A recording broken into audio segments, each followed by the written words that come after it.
এই অঙ্কটিতে কি আছে? তোমার কাছে 5টি গুলি আছে, তোমার দাদার কাছে তোমার থেকে 3টি গুলি বেশি আছে। মানে তোমার কাছে যতগুলো আছে তার চেয়ে 3টি গুলি বেশি আছে তোমার দাদার কাছে। তাহলে তোমাদের দুজনের কাছে মোট কটি গুলি আছে?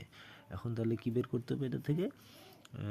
দুজনের কাছে মিলিয়ে মোট কটি, মানে তোমার কাছে কটি আর তোমার দাদার কাছে যে কটি আছে সব কটি মিলিয়ে কতগুলি গুলি আছে সেটা বের করতে হবে এই অঙ্কটাতে। তো সেটা বের করার জন্য কি করতে হবে? তোমার কাছে কটি গুলি আছে এটা প্রথমে দেখা যাক। তোমার কাছে আছে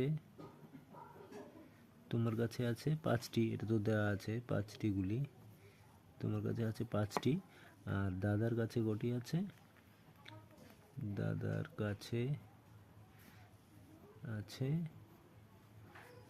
তোমার কাছে আছে 5টি আর তোমার দাদার কাছে আছে তোমার চেয়ে 3টি বেশি, মানে তোমার কাছে 5টি তার চেয়ে আরও 3টি বেশি, মানে 3টি যোগ হবে।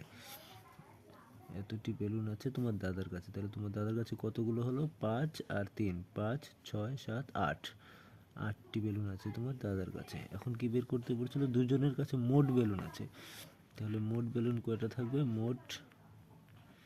দুজনের কাছে মোট বেলুন হচ্ছে তোমার কাছে যেগুলো ছিল সেটা যোগ তোমার দাদার কাছে যেগুলো ছিল সেটা, তার মানে 5 যোগ 8, এতটি বেলুন আছে তোমার দুজনের কাছে। তাহলে কত হলো?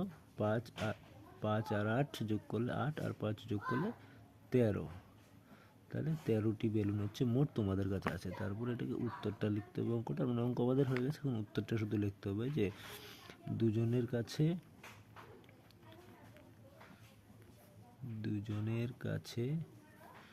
মোট 13টি গুলি আছে। দুজনের কাছে মোট 13টি গুলি আছে।